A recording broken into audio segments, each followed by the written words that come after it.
मुख्यमंत्री देवेंद्र फडणवीस ने हाल ही में महेश लांगड़े से मुलाकात कर उन्हें आश्वस्त किया कि जनता हमेशा सच्चे और ईमानदार प्रयासों को पहचानती है। उन्होंने पिंपरी चिंचवाड़ में हो रहे विकास कार्यों की सराहना करते हुए कहा कि शहर का भविष्य पारदर्शी और समावेशी शहरी नियोजन पर ही आधारित होना चाहिए। मुख्यमंत्री ने ये भी स्पष्ट किया कि समर्पण और ईमानदारी से काम करने वाले अधिकारियों और जनप्रतिनिधियों की भूमिका बेहद अहम है। उन्होंने पिंपरी चिंचवाड़ के लिए समर्पित कार्य कर रहे सभी लोगों की प्रशंसा करते हुए उन्हें आगे भी इसी तरह काम करने के लिए प्रोत्साहित किया।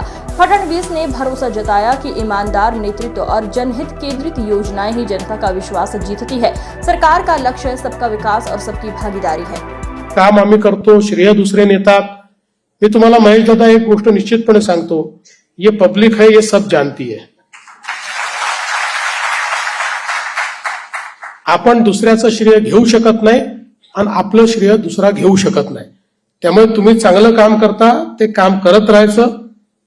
जनता आपलं श्रेय आपल्याला देते आणि आपण वारंवार निवडणुकीत बघितलं ना, जनतेने ते श्रेय आपल्यालाच दिलं, ते काही दुसऱ्याला दिलं नाही। त्याच्यामुळे जनता आपल्या पाठीशी असते आणि म्हणून फार चिंता करायची नाही, काम करत राहायचं, पुढे जात राहायचं। चांगलं काम केलं तर लोक हे आपल्याला आशीर्वाद देतातच। आणि या पिंपरी चिंचवड महानगरपालिकेच्या वाटचालीमध्ये तुमचं सगळ्यांचं जे योगदान आहे ते योगदान जनतेनं बघितलेलं आहे। अनेक महत्वाचे निर्णय जे आपण करू शकलो, आज पिंपरी चिंचवडमध्ये जर त्या काळामध्ये आपण पाणी दिलं नसतं तर आज खूप मोठं दुर्भिक्ष आपल्याला पाण्याचं पाहायला मिळालेलं असतं।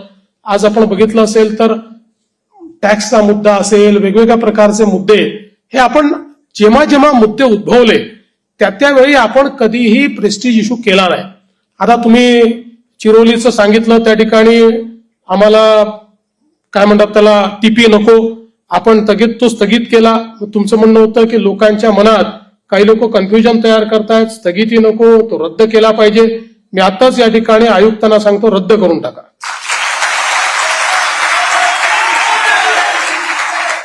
आपल्याला जे करायचं आहे ते जनतेला विश्वासात घेऊन करायचं आहे। आणि शेवटी आपली महानगरपालिका ही या ठिकाणी सुनियोजनबद्ध असली पाहिजे, जसं आम्हाला वाटतं तसं तुम्हालाही वाटतं। त्यामुळे कुठलंही प्लॅनिंग करताना तुम्हाला विश्वासात घेऊन, तुम्हाला समजवून आणि त्यातनं शहराचं उत्तम प्लॅन देखील झाला पाहिजे। कारण वाढतं शहर आहे, वाढत्या शहरामध्ये आपण जर योग्य प्लॅनिंग केलं नाही तर हा देखील प्रश्न उद्याची पिढी आपल्याला विचारेल की आमच्या शहराला तुम्ही खेड्याचं रूप का दिलं, नुसतं कॉन्क्रीटचं जंगल का केलं, तर त्याचंही आपल्याला उत्तर द्यावं लागेल। त्यामुळे नीट आपण सगळे बसून प्रत्येक गोष्टीचं योग्य पद्धतीनं भविष्याचा विचार करून पुढच्या 50 वर्षात हे शहर कुठे असेल असा विचार करून या शहराचं नियोजन आपण करू, तेव्हाच लोक आपल्याला लक्षात ठेवतील। आणि मला विश्वास आहे की हेच काम पुढच्या काळामध्ये आपण सगळे मिळून करणार आहोत। आणि म्हणून आज अतिशय चांगली कामं या ठिकाणी महानगरपालिकेने केल्याबद्दल, पोलीस विभागाने केल्याबद्दल त्यांचं सगळ्यांचं मी अभिनंदन करतो। सगळ्या लोकप्रतिनिधींनी याच्यामध्ये पुढाकार घेतला त्याबद्दल त्यांचं मी या ठिकाणी मनापासून अभिनंदन करतो।